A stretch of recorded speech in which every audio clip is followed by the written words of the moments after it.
Okay, today we're looking at how to do an IKEA island and do it the easy way. I've seen a lot of other techniques out there for doing islands, and I think they're just way too difficult.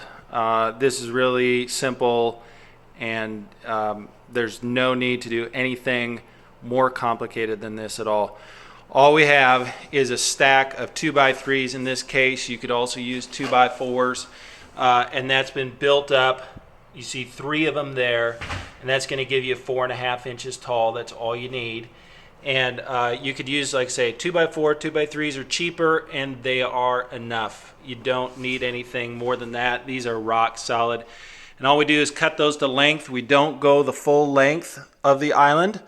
We only get about halfway into the end cabinet on each side, because you just don't need any more than that. And when you're trying to adjust it, you don't want to be off a little bit and then have to go back and cut it down. That's a waste of time. So all we do is secure the first 2x to the floor with screws, probably 3 or 4 screws for this whole run, and then we just build up the stack after that. In this case, I kind of splice them together. You don't typically do that, but I just try to use the least amount of material possible. I don't like buying extra material and throwing it away. It's just a waste of money. So what we're going to do now is we're going to install all 4 legs onto the bottom of those cabinets and set those up and show you what to do next.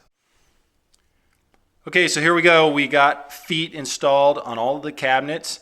We put a foot pad on all 4 positions of the cabinet. We don't try to straddle the center of 2 cabinets with 1 foot. That doesn't work very well. The cabinets never line up properly, even though that's designed to work that way. It really doesn't. So we put individual feet on all 4 positions, and you can see here I went ahead and put the feet on in the front. I'm not going to do it in the back till I tip up the cabinets, because they'll just snap off again. No point in doing it twice. So we got all the feet on, and we got the toe kick spacer ring in the front. In the back we'll have paneling going to the floor, so we don't need that. But what we're going to do now is just tip up the cabinets on top of the sleeper base and install the rest of the feet. Okay, so we went ahead and tipped the cabinets up. I'm just going to take it down here, give you a peek underneath this, what this looks like here. So there you have your sleeper base, and you can see all the cabinets resting on that there. And you can see the legs in front there. Some of them are touching. We haven't adjusted those yet.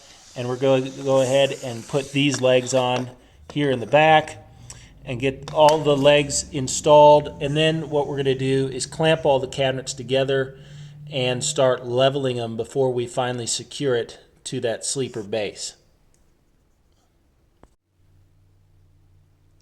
The first step in getting the island leveled up is to clamp the cabinets together. This makes it a little bit easier to get everything leveled. Instead of trying to level each cabinet one at a time, you end up working your way around in circles like that. You level one side, and then you're going around, level another corner, and back over to that other corner. You just kind of go endlessly like that. But what we do is clamp these together, and we're trying to get these surfaces to be fairly flush when we do that, so that these are in alignment here. The faces on the front and the tops here are in alignment. You can see down here we're pretty good, and rub your finger over it. There's no real lip there or anything like that. And then at the top here, we want those 2 to be pretty much perfectly even. So you can see here, just put the level on it, try to see where things are at, and yeah, it's way off. So we're going to level this up. Okay, so I spent a little time working with this to get it level. Use the combination of my regular levels there and a laser level, and it's basically level right now. And you know, all I'm doing there is working with these feet underneath and adjusting these feet to get it level. And now what you can see is that we've actually come off of our sleeper there a little bit, and that's fine. And that's what's going to happen when you have a floor that's not level. It's going to be touching at one end but not at the other. And what we'll do there before we lock it in is we're going to slide some shims under there so that the bottom of the cabinets won't flex when we screw them down. But now what we're going to do just before the last step is we're actually going to lock all the cabinets together, recheck those faces of the cabinets to make sure they're flush. And so I'll loosen up the clamps, and you can see there that this has come a little bit out of flush there. So I'll reflush that up and lock these together before we do the last step. Okay, so we went ahead and locked all the cabinet frames together. And for that we just use regular construction screws. I prefer the one with the T25 Torx head. They're a lot easier to drive than a Phillips head screw. So you could use whatever you have, but those are going to be easiest. I don't really use anything that comes with Ikea as far as fasteners go unless I absolutely have to. In this case, I put these in a place so that they're going to be hidden behind the hinges or the drawers so that you won't see those. So the last step here to getting this island secured is to screw through the bottom of the cabinets into the sleeper. And before I do that, I went ahead and shimmed underneath here. And as you can see, we have a fairly big gap on this end because the floor is so far out of level. Now, most of the time you won't have anything this bad. Sometimes you do, usually in older houses and things. Most of the time it's just going to be a one shim that you'll need. But in this case, I took some leftover material that we had from a cover panel and stuck it under there to fill. That's how big that gap was. It was 5/8 of an inch. And then over here it got smaller, so we used shims, 2 shims back to back there. And the same way along there, we put a shim in there. That's to keep the bottom of these cabinets from flexing down when you screw them in. And don't push them in too hard. Just snug them up in there so you're not lifting up on the cabinet. You don't want to start lifting it up too far and then kind of mess with your level that you've already achieved. But so what we're going to do now, we'll go ahead and just screw this in. And let's see if I can do this here just to give you an idea.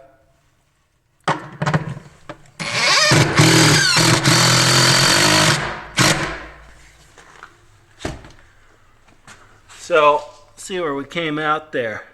I think you can see we are right on the outside of that piece of material we put in there, and that's fine. We don't have to go through that. You could. It doesn't really matter. I don't try to go right through the shims. It doesn't really matter. But so what we're going to do is stick probably 2 screws in this cabinet and 1 on the cabinet on the end. We'll see about this middle cabinet. It kind of has a special bottom. It's not the same material, but normally I typically put 2 screws in the bottom of each cabinet, and depending on the end cabinet, how big it is and how far the sleeper extends into that cabinet, maybe just 1. But you don't need a ton. You don't need 20 screws or anything like that. It really will be secure once we get a few screws in there. And our cabinets have been screwed off to that sleeper. You got 2 construction screws in the bottom of each cabinet.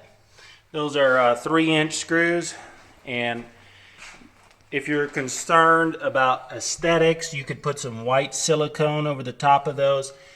Usually that's not a problem because there's drawers going in these cabinets and those won't ever be visible, but sometimes it's just doors and shelves, in which case you could put some white silicone over those just to cover that up, but usually it's not much of a problem. Here's this oven cabinet. Those will never be seen, and so not a big deal there. But really that's all there is to it, is building a sleeper 3 2x material high and then attaching your cabinets freestanding to this using the Ikea legs, leveling it out. The legs, that sleeper, it will hold plenty of weight. These legs hold 500 pounds apiece. No problem there. No problem from a safety or security standpoint. This isn't going anywhere. It's going to be rock solid. Now we're going to finish the island with the paneling. Just show you kind of how we do that here. We're actually going to take pieces of 1x4 and attach them to the back. And the way we attach those is with the brackets here, with the construction screw, 1.25" construction screw through those brackets. And then actually take that one from the left side, move it down to the bottom, and kind of spread them out a little bit across this whole span. Obviously, you want one in each corner, and that will let us attach this piece of 1x material to the back. And once we cut our back panel to fit, we'll be able to attach the back panel through that 1x material with screws. That will secure the back panel in place. And what that does, that gives us the proper depth to match up with these Ikea appliance panels. That's the 26x36 panel, which we've cut down for the right height, but we don't want to have to make any more cuts on it, so that we have finished edges on both sides.